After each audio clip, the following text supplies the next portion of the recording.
스타 유튜브 시청자들을 사기쳤다. 도대체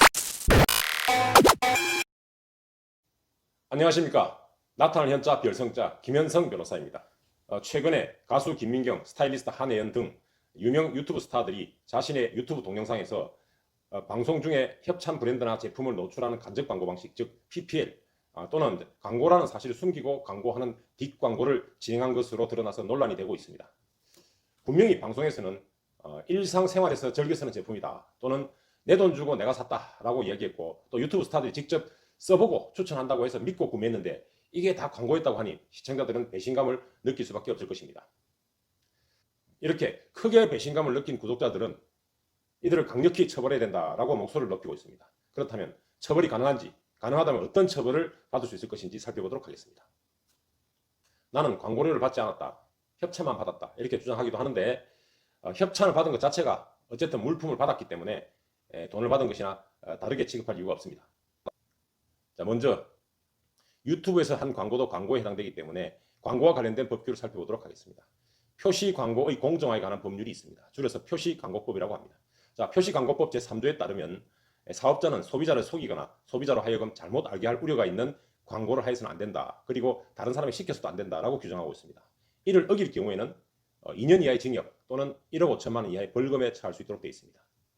그리고 해당 광고를 통해서 발생한 매출액의 2%까지 과징금을 부과할 수도 있습니다. 실제로 공정거래위원회는 작년 말 유튜브들에게 뒷광고를 한 업체 여러 개를 적발하고 이에 대해서 시정명령과 함께 과징금을 부과한 사례가 있습니다. 그러나 그 대상은 사업자, 즉 의뢰한 업체죠. 광고주만 과징금을 받고 또 시정명령을 받았던 것이죠. 시청자들을 속였던 유튜브들은 그 대상이 아닙니다.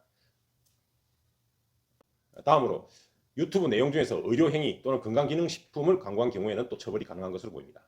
자, 먼저 의료법 56조를 보면 인터넷 등의 방법을 통해서 의료행위, 의료기관, 그리고 의료인 등에 대한 정보를 소비자에게 나타내는 행위, 이것이 바로 의료광고에 해당한다라고 하고, 이 의료광고는 의료기관 개설자 또는 의료기관의 장, 그리고 의료인만이 할 수 있도록 하고 일반인들은 의료광고를 할 수 없도록 규정하고 있습니다. 만약에 이를 위반하는 경우에는 1년 이하의 징역 또는 1,000만 원 이하의 벌금에 처해질 수 있도록 되어 있습니다. 자, 유명 유튜브들이 만약 의료인이 아니라면 현재 게시한 의료행위와 관련된 뒷광고 영상은 대부분 불법에 해당됩니다. 치료 경험담이나 수술, 그리고 시술 장면을 노출한다든지 부작용을 누락하는 등 이런 것들은 모두 불법이라고 볼 수 있겠습니다. 그리고 단순 협찬이다 또는 병원이 특정되지 않았다라고 하더라도 마찬가지가 되겠습니다. 식품을 광고한 경우에는 식품표시광고법 위반에 해당될 수 있습니다. 제8조에 따르면 식품을 의약품 또는 건강기능식품으로 인식할 우려가 있는 광고라든지, 그리고 거짓광고, 과장광고, 그리고 소비자를 기만하는 광고 등이 여기에 해당될 수 있습니다. 여기는 광고주뿐만 아니라 누구라도 처벌 대상이 될 수 있습니다. 자, 이를 위반할 경우에는 5년 이하의 징역 또는 5천만 원 이하의 벌금에 처해질 수 있습니다. 실제 유튜브들이 수백만 원의 벌금형 처벌을 받은 사례들이 많이 있습니다. 문제는 사기죄로 처벌 가능한지에 있습니다. 시청자들을 속였으니 당연히 사기죄 아니냐라고 분통을 터뜨리는 시청자들도 많이 있습니다. 형법 제347조에 따르면 사람을 기망하여 재물의 교부를 받거나 또는 재산상 이익을 취득한 자는 10년 이하의 징역 또는 2천만 원 이하의 벌금에 처한다라고 규정하고 있습니다. 이때 기망하다라는 것은 속이다 이런 뜻인데, 사람을 착오에 빠뜨려서 재산상 처분행위를 하게 하는 것이죠. 그래서 착오에 빠뜨리지 않았더라면 그러한 처분행위를 하지 않았을 것이다 라고 평가되면 기망행위에 해당되는 것입니다. 자, 기망행위 방법에는 제한이 없습니다. 보통의 경우 적극적으로 거짓말하는 경우가 가장 흔하겠지만, 이 경우는 광고라는 사실을 말하지 않은 경우, 즉 부작위가 문제되고 있는 것이죠. 우리 형법에서는 적극적으로 행위하는 것, 즉 자기를 처벌 대상으로 하고 있고, 행위를 하지 않는 것, 즉 소극적인 부작위의 경우에는 처벌하지 않는 것이 원칙입니다. 예외적으로 부작위의 경우에도 처벌되는 경우가 있습니다. 즉 자기의 의무가 있는데, 어떤 행위를 해야 될 의무가 있는데 이 의무를 다하지 않은 경우, 자기와 동일한 가치로 평가를 하고 있습니다. 그래서 이때는 자기와 어떤 일을 해야 되는데 그런 의무가 있는데 하지 않았다, 그러면 적극적으로 한 것과 동일하다는 말씀이 되겠죠. 자, 살인죄를 예를 들어 보겠습니다. 사람을 살해할 때 방법에 제한이 없기 때문에 적극적으로 자기 위해서 칼로 찔러서 죽이는 방법이 있을 겁니다. 이런 경우가 흔히 보통의 경우이고, 이를테면 죽어가는 사람이 있습니다. 그래서 곧 죽을 것 같아요. 그런데 바로 옆에 있는 사람이 가족입니다. 가족의 경우에는 부양 의무가 있기 때문에 병원으로 데리고 와서 빨리 치료해줘야 될 의무가 있는 것이죠. 어떤 행위를 해야 될 의무가 있는 것이죠. 그런데 이것을 게을리하고 하지 않았다. 그리고 내버려 둬버렸습니다. 방치했다. 그렇게 해서 사람이 죽었다. 그렇다면 이 사람에 대해서는 살인죄의 죄책을 따져볼 여지가 생기는 것입니다. 우리 유튜브들의 광고들을 한번 보겠습니다. 이 광고임을 밝혀야 될 의무가, 법적인 의무가 있는지 이것을 봐야 되는데, 유튜브들에게 실제로 이 광고라는 사실을 밝혀야 될 법적 의무는 없는 것으로 보입니다. 그래서 단순히 광고라는 사실을 숨겼다는 것만으로는 사기죄에 해당되지 어려울 것으로 보입니다. 굉장히 배신감을 느낀 유튜브들이 야 이게 말이 되느냐라고 생각할 수 있겠습니다만, 배신감이 많이 드는 행위를 했다, 배신 행위를 했다고 해서, 그리고 윤리적으로 비난받을 만한 일들을 했다고 해서 모두 처벌할 수는 없습니다. 왜냐하면 재형법정주의라는 형사상의 대원칙 때문에 그렇습니다. 재형법정주의라고 하는 것은 죄와 형을 법으로 정해야 된다라는 것이죠. 그래서 범죄와 형벌은 미리 법으로 명확하게 규정하고 있어야만 처벌이 가능하다라는 원칙이 되겠습니다. 만약에 이 형사법의 대원칙이 없다면 국민들은 여차하면 처벌될 가능성이 있는 것이죠. 그리고 마녀사냥으로 흐를 가능성도 배제할 수 없습니다.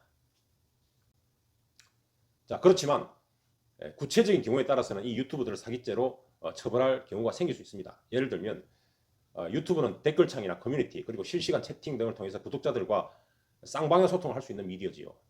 그래서 만약 여기서 구체적으로 시청자 누군가가 상품의 효능을 묻는 질문이 있었습니다. 여기에 결정적인 부작용 또는 단점을 숨긴다든지, 또는 제품의 성분이나 원산지를 속이고 추천하여 구매를 유도했다든지 하는 경우, 그것을 믿고 구매한 경우라면 사기죄에 해당될 수도 있습니다. 이것은 광고를 숨겼다 숨기지 않았다와는 전혀 무관하게 사기죄가 성립될 수 있는 것입니다.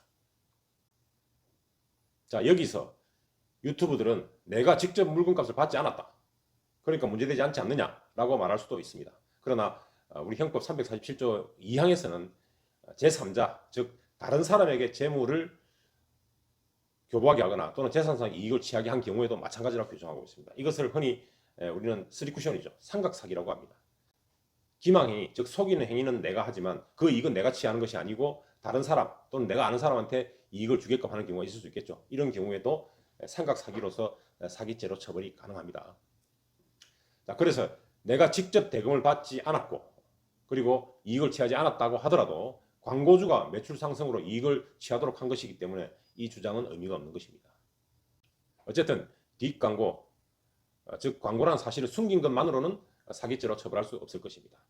다만 영상의 내용이나 시청자와의 소통 과정에서 제품에 대한 어떤 구체적인 내용을 속이고 또는 거짓말을 한 경우라면 사기죄가 성립할 가능성을 배제할 수 없습니다. 자, 향후 공정거래위원회나 식약처 또는 보건복지부 등 당국에서는 대책을 내놓겠다고 하고 있습니다. 예를 들면 광고라는 사실을 밝혀라, 그렇지 않은 경우에는 어떤 형태로든 제재하겠다, 그런 내용이 될 가능성이 큽니다. 그러나 그 구체적 기준을 정해서 제공하기가 매우 어려울 것으로 보입니다. 정해서 내놓은 기준이 납득하기 어렵다든지 또는 형평성에 어긋나는 경우 더 큰 혼란을 초래할 가능성도 있어 보입니다. 한번 지켜보도록 하겠습니다. 유튜브 본사에서도 PPL 또는 간접 광고를 하는 경우에는 광고라고 표시를 해라, 그리고 유료 광고가 있는 경우에는 유료 광고가 들어있다고 표시를 하라 라고 분명히 규정하고 있습니다. 이러한 규정이 있음에도 유튜브 자신들이 몰래 이것을 어긴다면 유튜브 본사가 전 세계의 수많은 유튜브들 대상으로 이를 위반하는 행위를 적발하는 것은 쉽지 않을 것입니다. 사실상 거의 불가능할 것입니다.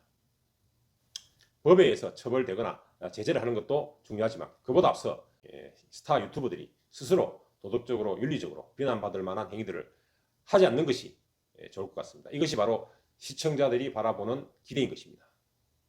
자, 오늘은 여기까지입니다. 지금까지 나타날 현자 별성자 김현성 변호사였습니다. 시청해 주셔서 감사합니다.